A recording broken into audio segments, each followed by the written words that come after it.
Topic है quadratic shirts और ये एक ऐसा चैप्टर है क्लास 10 वेस्ट बंगाल बोर्ड का जिसमें से क्वेश्चन आता ही है और ऑप्शन में रहता है। बच्चे या तो ये चैप्टर का क्वेश्चन अटेम्प्ट कर सकते हैं या फिर दूसरे चैप्टर का जो वेरिएशन के साथ आता है अटेम्प्ट कर सकते हैं।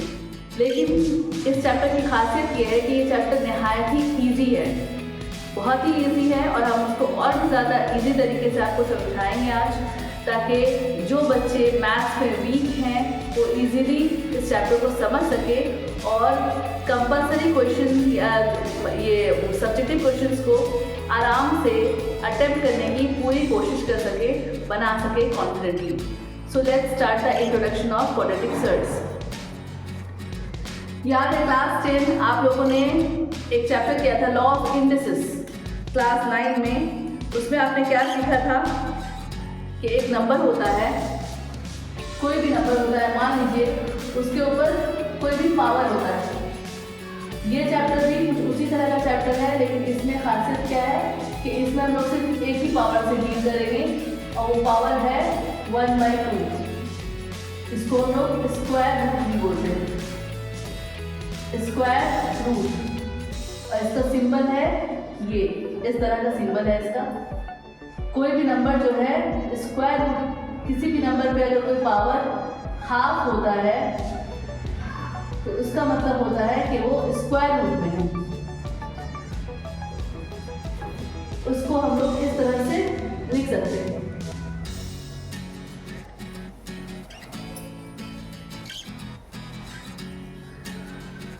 So let's start the explanation of this part.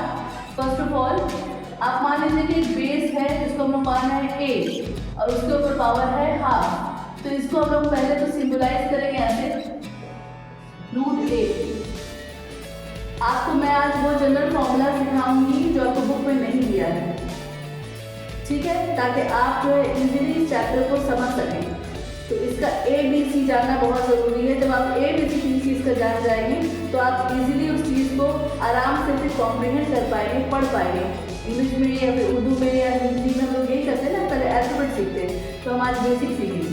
पहली चीज़ जो है इसको ऐसे सिंबलाइज करते हैं तो आपका जितना सम्स है वो सारा कुछ में आपको इस तरह के नंबर दिखेंगे, √2, √5, √3, इसको इस तरह से बोलते हैं। अब मान लीजिए कि 2 रूट वाला नंबर है और उसको हमें ऐड करना है, ठीक है। तो हम क्या करेंगे, हम लोगों ने क्या सीखा है, इस तरह से सीखा है ना कि x को जो कि वेरिएबल होता है दूसरे x से अगर ऐड करना है तो इसका जो कोएफिशिएंट है वो ऐड होता है। तो इसका कोएफिशिएंट हमें नजर नहीं आता, तो ये जो कोएफिशिएंट है जो नजर नहीं आता है इसे हम एक लैंग्वेज में इनविजिबल बोल सकते हैं, इनविजिबल नंबर जो नजर नहीं आ रहा है। तो याद रखिएगा जब भी हम ये बोलेंगे कि जो कोएफिशिएंट नजर नहीं आता वो क्या होगा, नंबर 1। तो यहाँ पे 1 और 1 मिलाकर के क्या होता है 2x। 1 और 1 मिलाकर के x मिलाकर के होगा 2x, ठीक है। तो इसी तरह से यहाँ पे √a और √a मिलाकर के होगा 2√a, ठीक है। उसी तरह से यहाँ पे √a और √a मिलाकर होगा 2√a।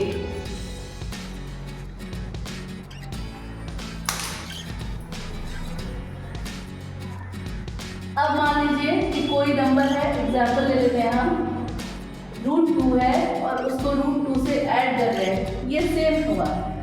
तो इसमें क्या हो जाएगा, कोएफिशिएंट ऐड होके हो जाएगा 2√2।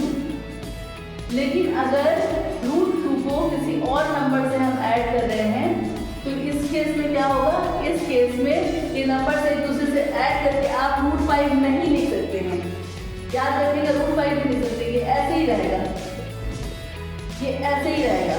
We cannot write it as √5. This is wrong. This is totally wrong.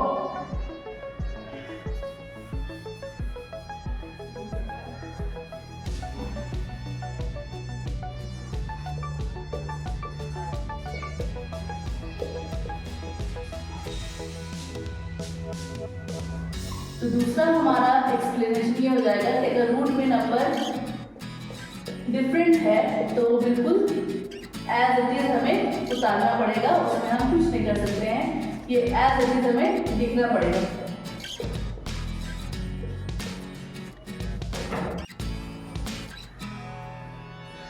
Next जो पॉइंट आता है, एडिशन के बाद आता है हमारा सब्ट्रैक्शन। सब्ट्रैक्शन के केस में भी जो है सेम चीज होगी कि हम लोग इससे केस में क्या करेंगे, मान लीजिए 2√a नंबर है और उसको √a से माइनस करना है, तो यहाँ पे क्या होगा, ये माइनस होकर के बचेगा a, या फिर इसके कोएफिशिएंट को इसके कोएफिशिएंट से माइनस कर देंगे। जैसे 5√3 माइनस 4√3, तो यहाँ देखेंगे 5 माइनस 4 क्या होता है, 5 माइनस 4 होता है 1। 1 को हम लिखते नहीं है, हम लोग सिर्फ थर्ड वाला नंबर लिखेंगे, वो है √3। Am I clear? √3। उसी तरह से आपको मान लीजिए 4√2 है और माइनस 6√2 है, तो 6 और 4 को माइनस करेंगे, यहाँ आएगा -2√2। नेक्स्ट,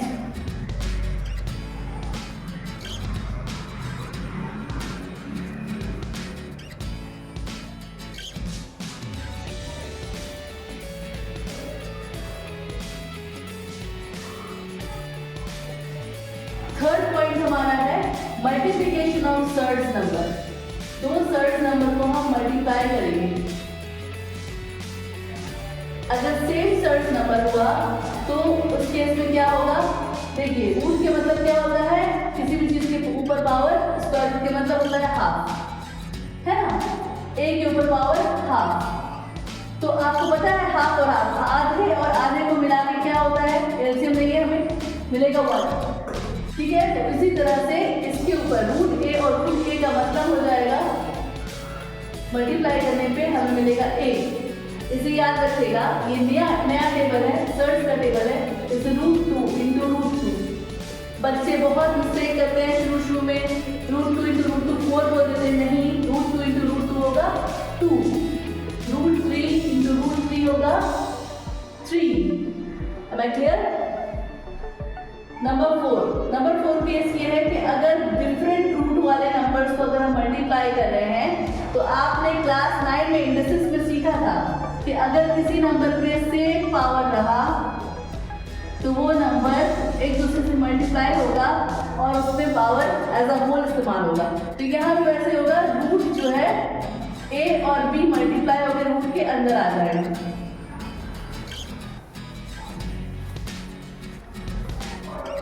एग्जाम्पल के तौर पे मान लीजिए √2 है और उसको मल्टीप्लाई कर रहे हैं √3 से, तो ये हो जाएगा √6।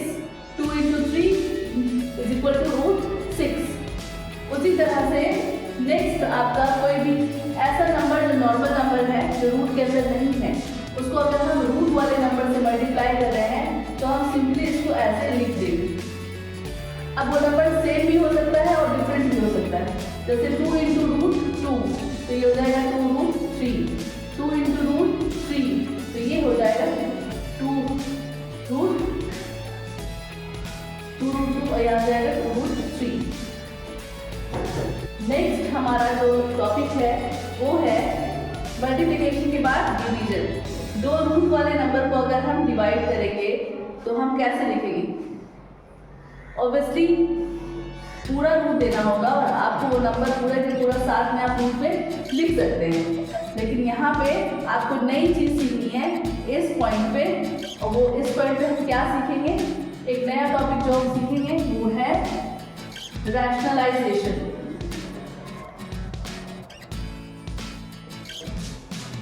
रैशनलाइजेशन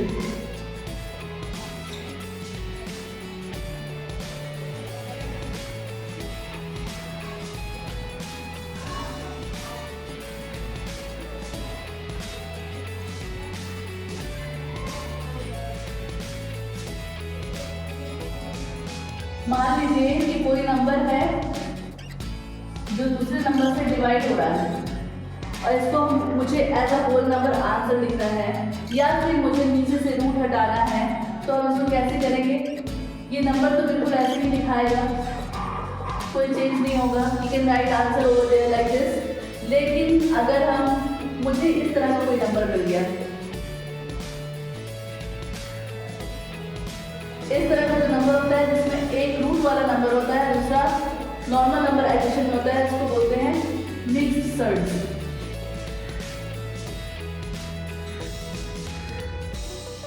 इस तरह का नंबर मिल गया और ये डिनोमिनेटर में है, तो हम इसको सॉल्व करने के लिए क्या करेंगे, पहले तो हम मल्टीप्लिकेशन का निशान देंगे।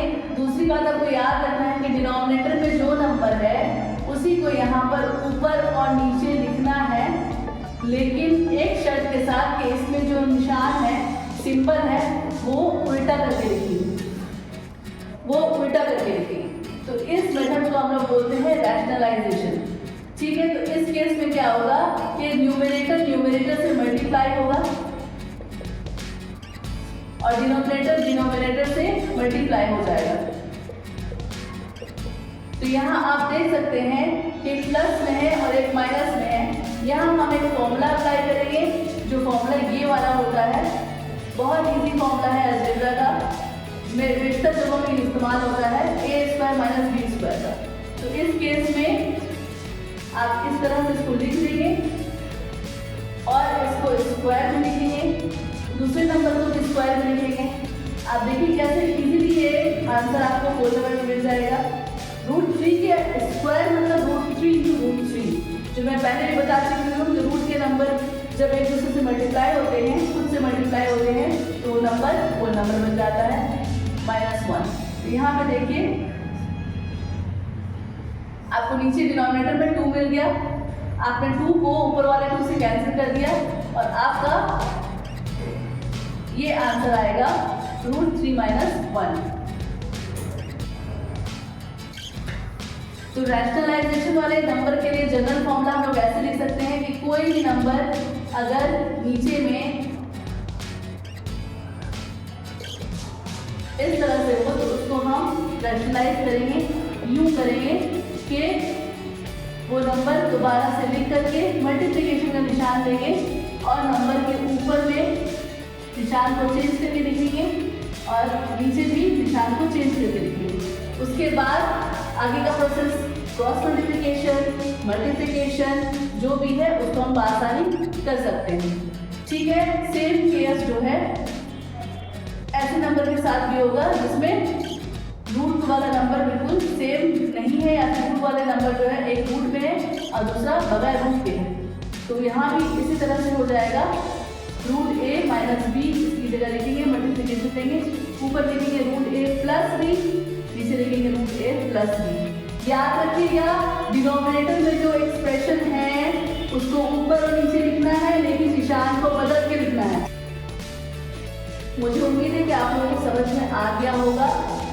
अगर आपको और ज़्यादा इसमें डाउट हो या किसी भी तरह की क्वेरी हो तो आप कमेंट बॉक्स में डाल सकते हैं और आप लिंक फॉलो करें, सब्सक्राइब करें, लाइक करें। आपको इसी तरह की छोटी छोटी वीडियोस आपके डाउट क्लियर करने के लिए हम लोग देते रहेंगे और कोशिश कीजिएगा कि आप अपना डाउट कमेंट बॉक्स में ज़रूर लिखें।